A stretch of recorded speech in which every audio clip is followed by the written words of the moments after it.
ملک میں کورونا کے وار جاری ہیں۔ گزشتہ 24 گھنٹوں کے دوران مزید 62 افراد انتقال کر گئے، جبکہ مثبت کیسز کی شرح 8.82% ریکارڈ کی گئی۔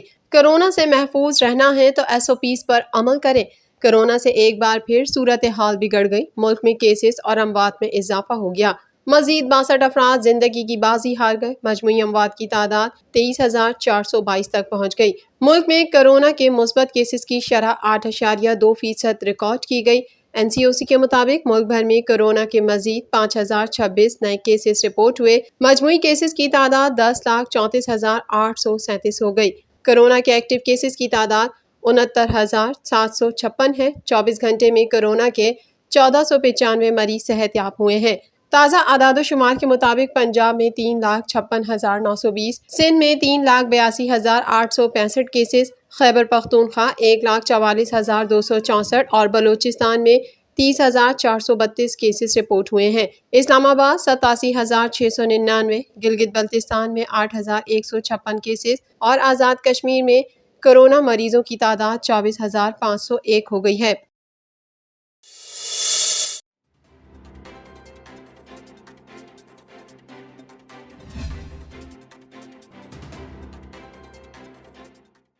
وزیراعظم عمران خان نے کہا ہے کہ ہمیں لاک ڈاؤن کر کے اپنی معیشت کو کسی صورت تباہ نہیں کرنا۔ عوام کے سوالات کے براہ راست جواب دیتے ہوئے وزیراعظم نے کہا کہ اس وقت پاکستان میں کورونا کی چوتھی لہر آئی ہوئی ہے۔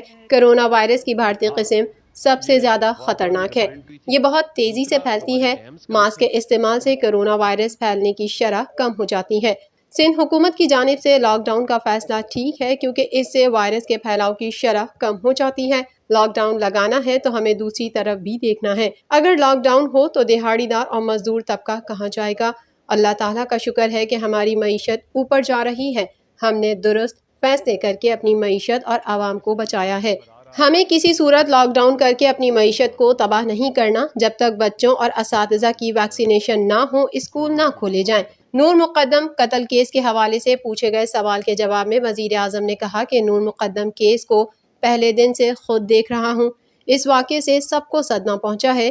میں نے تمام تفصیلات لی ہیں۔ اس کے تمام پہلوؤں سے تحقیق کر رہے ہیں۔ نور مقدم کیس کا قاتل کسی طور پر نہیں بچے گا۔ کوئی طاقتور سے بھی طاقتور ہو، اسے سزا ضرور ملے گی۔ افغان سفیر کی بیٹی کے کیس کو ایسے دیکھ رہا ہوں جیسے میری بیٹی ہو۔ یہ میں صرف آپ کو بتا دوں کہ لوگ کہتے ہیں کہ جی وہ بڑے مضبوط خاندان سے ہے جو وہ قاتل ہے اور وہ شاید بچ نہ جائے۔ یہ میں آپ کو بتا دوں کہ بچنے کوئی نہیں لگا اس میں۔ اس سے پہلے بھی میں آپ کو بتا دوں کہ ایک اور افغان ایمبیسڈر کی بیٹی سے کچھ ہوا، وہ انسیڈنٹ ہوا تھا کہ جی اس کو کسی نے مارا ہے۔ اس کو بھی میں یہ بتا دوں کہ میں نے اس طرح کیس کو فالو کیا جس طرح وہ میری اپنی بیٹی ہے۔ کھیلوں میں زبوں حالی کے حوالے سے وزیر اعظم نے کہا کہ اسپورٹس میں PhD ہوں۔ مجھے کھیلوں کو جو وقت دینا چاہیے تھا وہ نہ دے سکا۔ جب ہم اقتدار میں آئے تو معیشت سمیت دیگر چیلنجز کا سامنا تھا۔ جس ملک میں ادارے بہتر ہوتے ہیں وہاں کھیلوں کے میدان میں بھی ترقی ہوتی ہے۔ نظام کو تباہ کرنے میں وقت نہیں لگتا لیکن اسے ٹھیک کرنے میں وقت لگتا ہے۔ آخری 2 سال میں پورا زور اسپورٹس پر لگاؤں گا۔ وزیر اعظم نے کہا کہ قانون کو توڑنے والے اور قانون کی بالادستی سے ڈرنے والے سربراہان آزاد میڈیا سے ڈرتے ہیں۔ اگر میں نے لندن میں فلیٹ بنائے ہوں تو سارا وقت آزاد میڈیا سے ڈروں گا۔ آزادی رائے اس ملک کے لیے بہت بڑی نعمت ہے۔ میڈیا سے تب اختلاف ہوتا ہے جب غلط خبریں پھیلائی جاتی ہیں۔ کونسل سربراہ ملک کے آزاد میڈیا سے ڈرتے ہیں؟ وہ کون سے ایسے سربراہ ہوتے ہیں؟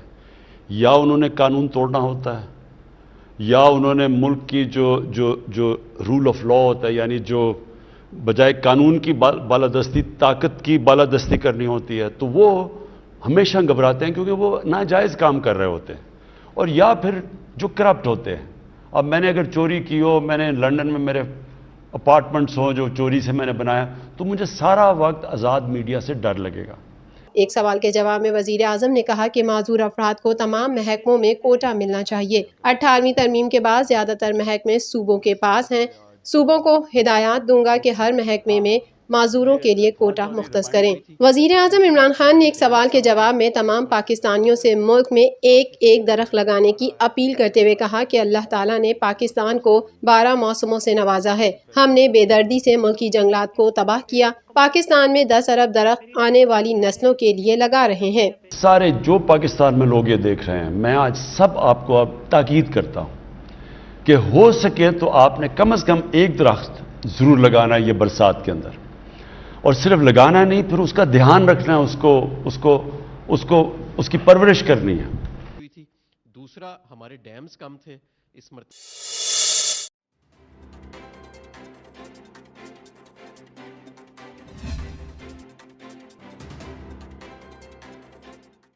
کراچی سمیت صوبے بھر میں لگائے گئے لاک ڈاؤن کا دوسرا روز جاری ہے۔ سندھ حکومت کی جانب سے کراچی سمیت صوبے بھر میں لگائے گئے لاک ڈاؤن کا دوسرا روز ہے اور شہر بھر کے تمام تجارتی مراکز، تعلیمی ادارے، کھیل و تفریحی مقامات مکمل بند ہیں، جبکہ بین الاضلاعی پبلک ٹرانسپورٹ کے علاوہ اندرون شہر ٹرانسپورٹ کو بھی بند کر دیا گیا ہے۔ سڑکوں پر موٹر سائیکل کی ڈبل سواری سمیت ٹیکسی، رکشہ اور چنگچی رواں دواں ہیں۔ لاک ڈاؤن اور ہفتہ وار تعطیل کے باعث شہر میں ٹریفک نہ ہونے کے برابر ہے اور ماسک کی پابندی اور ویکسینیشن سرٹیفکیٹ کی چیکنگ کے لیے پولیس کے ناکے لگائے گئے ہیں۔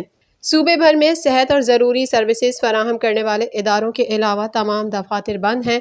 میڈیکل اسٹورز، کریانہ، بیکریز، ڈیری شاپس، سبزی و پھل، گوشت کی دکانیں کھلی ہیں۔ ریسٹورنٹ سے SOPs کے ساتھ صرف ہوم ڈیلیوری کی جا رہی ہے۔ دوسری جانب محکمہ داخلہ سندھ کا کہنا ہے کہ تمام نجی دفاتر، اداروں اور صنعتوں کو ملازمین کی 100% ویکسین پر کام کی اجازت ہوگی۔ ویکسین مراکز جانے کے لیے بس، منی بس کو خصوصی پرمٹ جاری ہوگا۔ بسوں میں نصف مسافر بٹھانے کی اجازت ہوگی۔ بس عملے کو کورونا سرٹیفکیٹ ساتھ رکھنا لازمی ہوگا، جبکہ SOPs کی خلاف ورزی والے کاروبار یا ادارے کو 1 ماہ کے لیے سیل کر دیا جائے گا۔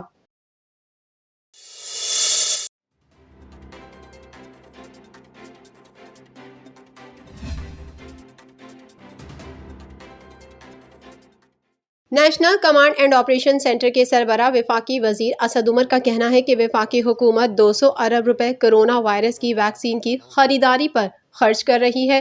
اب تک کرونا ویکسین کی 3 کروڑ سے زائد خوراکیں دی جا چکی ہیں۔ وفاقی وزیر اسد عمر نے وزیر اعظم عمران خان کے معاون خصوصی برائے صحت ڈاکٹر فیصل سلطان کے ہمراہ پریس کانفرنس کرتے ہوئے کہا کہ پاکستان میں ایسی صورتحال نہیں جو خطے کے دیگر ممالک میں ہے۔ کرونا وائرس کے باعث بھارت میں لوگ خوف زدہ ہو گئے، اسپتالوں میں بیڈز کی کمی ہو گئی۔ انہوں نے کہا کہ بنگلہ دیش، انڈونیشیا، افغانستان میں وبا کے پھیلاؤ میں اضافہ ہوا۔ کرونا وائرس کے پھیلاؤ کی وجہ ڈیلٹا ویریئنٹ ہے۔ ڈیلٹا ویریئنٹ برطانوی ویریئنٹ سے بھی زیادہ تیزی سے پھیلتا ہے۔ اسد عمر نے کہا ہے کہ وزیر اعظم عمران خان کو کل کرونا وائرس کی موجودہ صورتحال سے متعلق سفارشات پیش کریں گے۔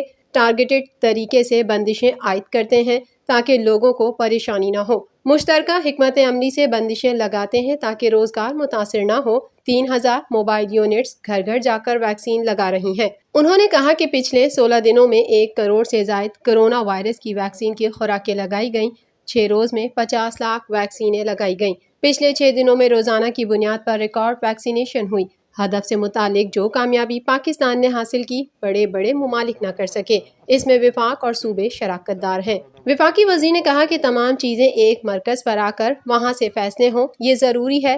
دنیا کے مقابلے میں پاکستان نے انسداد کرونا کے بہترین اقدامات اٹھائے۔ اسد عمر کا یہ بھی کہنا ہے کہ شپمنٹس میں تاخیر کے باعث ویکسین کی کمی کا سامنا کرنا پڑا۔ کرونا وائرس کی وبا سرحدیں نہیں دیکھتی۔ NCOC کی کوئی سیاسی وابستگی نہیں۔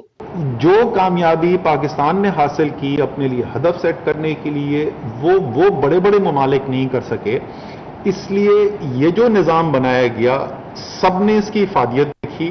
اس کے اندر وفاق اور وفاق میں سول اور ملٹری تمام جتنے کمپوننٹس ہیں وہ ساتھ یکجا ہوئے یہاں پر، تمام صوبے یہاں پر آئے اور اس ایک پلیٹ فارم سے، قومی پلیٹ فارم جو بنا، وہاں سے یہ فیصلہ سازی کی گئی اور اس کے اندر وفاق بھی شراکت دار ہے، صوبے بھی شراکت دار ہیں اور سب نے اس کا فائدہ دیکھا۔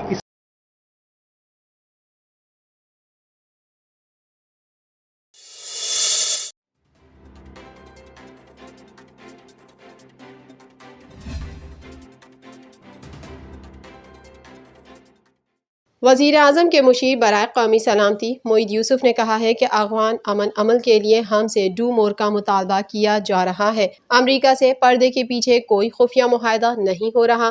واشنگٹن میں میڈیا سے گفتگو کرتے ہوئے مشیر قومی سلامتی معید یوسف کا کہنا تھا کہ امریکی ہم منصب اور دیگر عہدیداروں سے اہم ملاقاتیں ہوئیں۔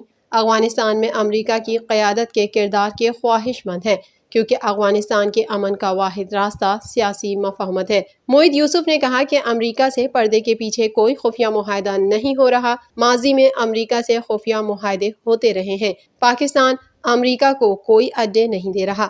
ان کا کہنا تھا کہ امریکہ اور پاکستان مشترکہ مفادات پر کام کر رہے ہیں۔ ڈی جی ISPR کی بھی اعلیٰ امریکی حکام سے اہم ملاقاتیں ہوئیں۔ معید یوسف کا کہنا تھا کہ افغان امن عمل کے لیے ہم سے ڈو مور کا مطالبہ کیا جا رہا ہے، جبکہ ماضی میں افغانستان کی سرزمین پاکستان کے خلاف استعمال ہوتی رہی ہے اور مشرقی پڑوسی اس وقت بھی ہمارے خلاف سازشوں میں مصروف ہیں۔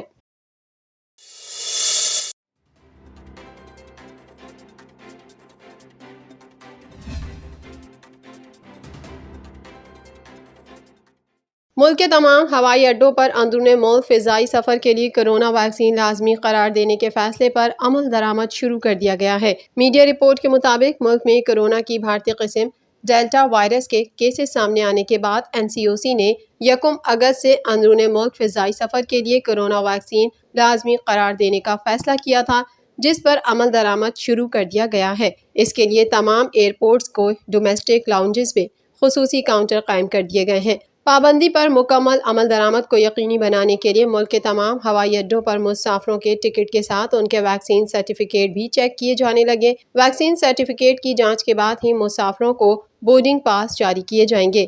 اس کے علاوہ مسافروں کو ماسک پہننے اور سماجی فاصلے کو برقرار رکھنے کی بھی ہدایت کی جا رہی ہے۔ NCOC کے فیصلے کے مطابق مسافروں کو ویکسین کی کم از کم ایک خوراک لگوانا لازمی ہے، تاہم 18 سال سے کم عمر مسافروں کے لیے کرونا سرٹیفکیٹ سے استثناء حاصل ہے۔ سول ایویشن حکام کا کہنا ہے کہ 1 اگست سے تاحکم ثانی اندرون ملک فضائی سفر کے لیے ویکسینیشن لازمی قرار دی گئی ہے۔ 18 سال سے زائد عمر کے افراد ویکسینیشن کے بغیر اندرون ملک سفر نہیں کر سکیں گے۔ بیرون ملک سفر کرنے والے اور غیر ملکی شہری بھی پابندی سے مستثنیٰ ہوں گے۔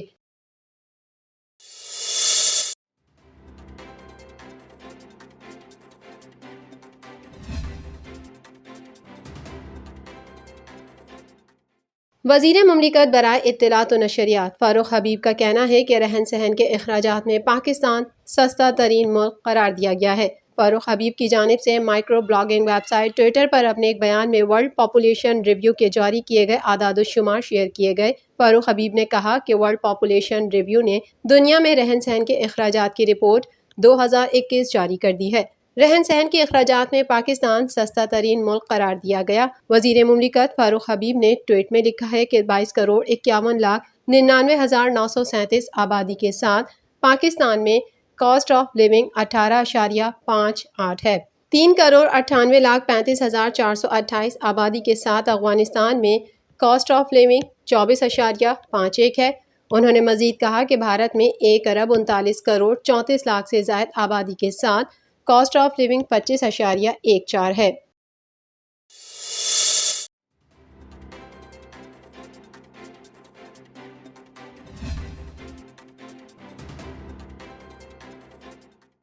پاکستان نیوی اور پاکستان میری ٹائم سیکیورٹی ایجنسی نے سمندر میں مشترکہ آپریشن کیا ہے۔ MV سواری H نامی جہاز کے عملے کے 15 افراد کو ریسکیو کر کے بچا لیا گیا ہے، جبکہ جہاز کے عملے کو 180 ناٹیکل میل کراچی کے جنوب میں خرابی کے باعث ریسکیو کیا گیا ہے۔ ریسکیو کیے گئے جہاز کے 15 ارکان کو کراچی پورٹ پہنچا دیا گیا ہے۔ سب سے پہلے ہمارے لیے بحیثیت پاکستانی آج کا یہ دن ایک انتہائی اعزاز اور ہمارے لیے قابل فخر ہے کہ جس میں ہم نے ایک کامیاب سرچ اینڈ ریسکیو آپریشن کو منعقد کیا۔ اس واقعے کی تفصیلات کچھ یوں ہیں۔ 29 جولائی 2021 کو ہمارے سمندر کی خصوصی اقتصادی حدود میں ایک ناخوشگوار واقعہ پیش آیا، جس میں ایک مال بردار جہاز MV سواری H سمندر کی طغیانی جیسی کیفیت کی اونچی لہروں اور تیز ہواؤں اور تکنیکی خرابی کے باعث ہمارے ساحل سے تقریباً 190 ناٹیکل مائل دور سمندر میں ڈوب گیا۔ Director operations PMSA headquarter commander Ehsan Farid Ahmed کا کہنا تھا کہ 19 جولائی کو جہاز ڈوبنے سے پہلے عملے نے ہنگامی پیغامات بھیجے، جن کی اطلاع قریبی جہاز نے میری ٹائم سیکیورٹی کوارڈینیشن ممبئی کو دی، جنہوں نے پاکستان میری ٹائم سیکیورٹی ایجنسی سے رابطہ کیا۔ ڈوبنے سے پہلے اس جہاز کے عملے نے ہنگامی پیغامات بھیجے، جو کہ ایک اور قریبی مال بردار جہاز اینٹی ایلان وائٹل نے سنے، اور اسی وقت عملے کے 5 ارکان کو فوری طور پر بچا لیا گیا۔ اور اس کے ساتھ ہی maritime coordination centre Mumbai basically اینٹی ایلان وائٹل نے یہ اطلاع maritime security coordination centre Mumbai کو دی، اور maritime security coordination centre Mumbai نے یہ اطلاع ہیڈ کوارٹر پاکستان میری ٹائم سیکیورٹی ایجنسی، جہاں پہ ریجنل میری ٹائم ریسکیو کوارڈینیشن سینٹر قائم ہے، جو کہ 24/7 سمندر کے اندر کسی بھی قسم کی ڈسٹریس کو رسپونڈ کرنے کے لیے ہمہ وقت تیار رہتا ہے۔ تو یہ اطلاع ہمیں 9:50 پہ ملی، اور اس اطلاع کے ملتے ہی پاکستان نیوی کا ایک ہوائی جہاز، جو کہ پہلے سے فضائی نگرانی کے مشن پر مامور تھا، مطلوبہ جگہ پر بھیج دیا گیا، اور ساتھ ہی PMSA کے ایک اور ہوائی اور بحری جہاز کو فوری طور پر بھی روانہ کر دیا گیا۔ کمانڈر احسان فرید احمد کا کہنا تھا کہ اطلاع ملتے ہی پاکستان نیوی اور PMSA کے جہازوں نے عملے کو ریسکیو کیا۔ PMSA اور پاکستان نیوی کی مشترکہ کوششوں کے نتیجے میں جہاز عملے کے 18 میں سے 15 ارکان کو ریسکیو کر لیا گیا ہے، جو کہ آپ کے سامنے موجود ہیں الحمدللہ، اور جبکہ 3 ارکان کی تلاش ابھی جاری ہے، اور اس تلاش میں PMSA اور پاکستان نیوی کے ہوائی جہاز ابھی بھی مصروف عمل ہیں۔ ڈائریکٹر آپریشنز PMSA نے بتایا کہ جہاز کے 18 میں سے 15 ارکان کو ریسکیو کیا، جبکہ دیگر 3 کی تلاش جاری ہے۔ ان کا مزید کہنا تھا کہ ڈوبنے والے جہاز کے عملے کا تعلق شام سے ہے، یہ جہاز بھارت سے صومالیہ جا رہا تھا۔ یہ جہاز ڈوبنے والا جہاز، اس کے جو عملے کا تعلق ہے وہ سیریا سے ہے، اور یہ جہاز بھارت سے سامان لے کر صومالیہ کی طرف جا رہا تھا۔ یہ ایک مال بردار جہاز ہے۔ یقیناً یہ ساری کی ساری سرچ اینڈ ریسکیو کی جو ایفرٹس ہیں وہ ہماری پاکستان میری ٹائم سیکیورٹی ایجنسی اور پاک بحریہ کی پیشہ ورانہ صلاحیتوں اور پاکستان میری ٹائم سیکیورٹی ایجنسی کی سرچ اینڈ ریسکیو کے ریلیٹڈ ہماری پاکستان کے انٹرنیشنل اوبلیگیشنز کی تکمیل کی ایک بھرپور عکاس ہے۔